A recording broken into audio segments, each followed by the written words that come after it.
आज की short analysis में हम डिस्कस करेंगे फोनिक्स मिल्स स्टॉक के ऊपर। दोस्तों ये स्टॉक अगर आप देखो तो सितंबर 2024 से करेक्शन के अंदर चल रहा है। मोटा मोटी देखो तो दोस्तों 2.5 महीने पूरे स्टॉक ने करेक्शन में बिताए और उसमें भी दोस्तों दोनों तरह का करेक्शन दिया, प्राइस वाइज टाइम वाइज दोनों। प्राइस वाइज करेक्शन के अंदर स्टॉक डाउन साइड करेक्ट हुआ और टाइम वाइज करेक्शन के अंदर साइडवे कंसोलिडेशन करी और एक स्ट्रॉन्ग बेस बनाकर उसको ब्रेकआउट किया है। और दोस्तों ये स्टॉक के अंदर भी दोस्तों यहाँ पर मल्टीपल पॉजिटिव फैक्टर्स एक साथ ब्रेकआउट हुए हैं, जिसके तहत ये स्टॉक करंट लेवल से अपसाइड में 15% अपसाइड रनअप के लिए रेडी है। लेकिन दोस्तों यहाँ पर कोई भी हमारी बाई सेल होल्ड रिकमेंडेशन नहीं है, ये प्योरली एजुकेशन पर्पज से मैं अपना पॉइंट ऑफ व्यू आप लोगों के सामने शेयर कर रहा हूँ। कोई भी पोजीशन लेने से पहले अपने फाइनेंशियल एडवाइज़र को ज़रूर कंसल्ट कर लेना। फ्रेंड्स आप लोग देख सकते हो कि ये वो टॉप एरिया था जहाँ से करेक्शन स्टार्ट हुआ था और ये एक्चुअल में एक सी वेव थी। दोस्तों अगर आप देखो तो यहाँ से ये ए थी, ये बी थी और ये लास्ट लेग ऑफ करेक्शन था सी वेव का। और यहाँ से अगर आप देखो तो यहाँ से एक डाउनवर्ड स्लोपिंग पैरेलल चैनल बनी और जब तक स्टॉक ये डाउनवर्ड स्लोपिंग पैरेलल चैनल में था स्टॉक प्राइस वाइज करेक्शन के अंदर एंगेज रहा और यहाँ पर back to back lower lows hit हुए।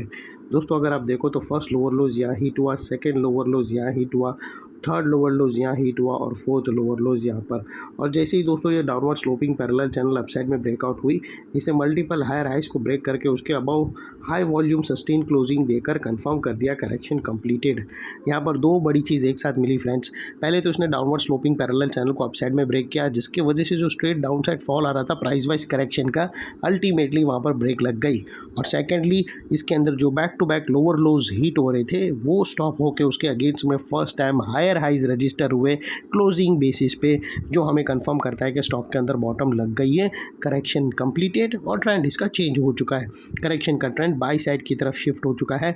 अनलेस एंड अनटिल यहाँ पर कोई नया लोअर लोज ना मिले या फिर पुराने लोअर लोज के नीचे क्लोजिंग ना मिले, तब तक हम यही मानकर चलेंगे कि यहाँ पर बॉटम लग गई है और करेक्शन कंप्लीटेड। और फाइनली दोस्तों बात कर लेते हैं यहाँ पर डाइवर्शन का। तो फ्रेंड्स अगर आप MACD डालकर चेक करो तो आप लोगों को यहाँ पर क्लियर पॉजिटिव डाइवर्शन विटनेस होगा। प्राइस एक्शन की जो लास्ट लोअर लो स्विंग थे दोस्तों अगर आप देखो तो यहाँ से वो क्लियरली डाउन साइड की तरफ टिल्ट हुए है और वही MACD की ऑसिलेशन देखो तो अपसाइड में टिल्ट होकर यहाँ से हमें ब्रेकआउट मिला है, जो एक अपसाइड मोमेंटम पंप करेगा स्टॉक के अंदर। और अल्टीमेटली दोस्तों यहाँ पर बात कर लेते हैं चार्ट पैटर्न की। तो फ्रेंड्स अगर आप देखो तो यहाँ पर हमें एक ज़बरदस्त पैरेलल चैनल ब्रेकआउट होता हुआ क्लियरली विटनेस हुआ है और इसकी जो नेकलाइन निकल कर आती है वो तकरीबन 1600 के आसपास की आती है।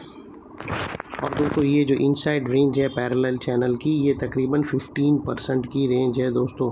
जो ये नेकलाइन से ऑलरेडी ब्रेकआउट हो चुकी है, अपसाइड सस्टेन मूव स्टार्ट होगा तो स्टॉक 15% तक रनअप देगा और वो लिहाज से दोस्तों स्टॉक का जो अगला टारगेट निकल कर आता है वो तकरीबन दोस्तों 1850 का आता है, जो तकरीबन नेकलाइन से अगर आप कैलकुलेट करो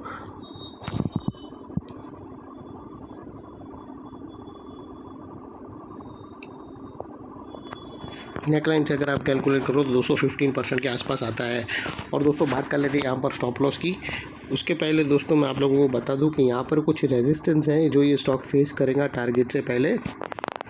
और स्टॉप लॉस के अंदर दोस्तों आप अपने एडवाइज़र को पूछकर ATR की हेल्प ले सकते हो या फिर फर्स्ट ब्रेकआउट कैंडल के लो के नीचे क्लोजिंग बेसिस पे स्टॉप लॉस रख सकते हो या फिर ये पैरेलल चैनल का जो मिड लाइन है वो भी रख सकते हो। जो भी स्टॉप लॉस रखो दोस्तों इतना मेक श्योर करना कि आपका risk to reward ratio at least 1:2 या मिनिमम 1:1.5 रहना चाहिए।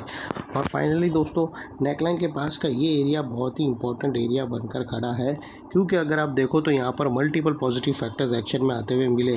दोस्तों यही एरिया पे हमने downward sloping parallel channel upside में ब्रेकआउट होते हुए मिली, हमें लोअर लोज हायर हाइज में शिफ्ट होते हुए मिले। यहाँ पर ही दोस्तों हमें क्लियर डाइवर्शन ब्रेकआउट मिला MACD के थ्रू और यहाँ पर दोस्तों एक बहुत बड़ी पैरेलल चैनल ब्रेकआउट होते हुए मिली। तो वो लिहाज से दोस्तों ये एरिया जो अभी तक एक स्ट्रॉन्ग रेजिस्टेंस था वो अल्टीमेटली स्ट्रॉन्ग सपोर्ट बनकर खड़ा है। और इतने बड़े स्ट्रॉन्ग सपोर्ट के नीचे क्लोजिंग बेसिस पे आप लोगों का स्टॉप लॉस रहना चाहिए जो आसानी से हिट ना हो। और बाय एनी चांस अगर क्लोजिंग बेसिस पे हिट हो जाता है तो दोस्तों नो इफ़ नो बट सीधा स्टॉप लॉस देकर ट्रेड को वाइंड अप कर देना। ये थी हमारी शॉर्ट एंड स्वीट एनालिसिस। अच्छी लगे तो प्लीज़ चैनल को लाइक शेयर सब्सक्राइब ज़रूर करना। Thank you. जय हिंद।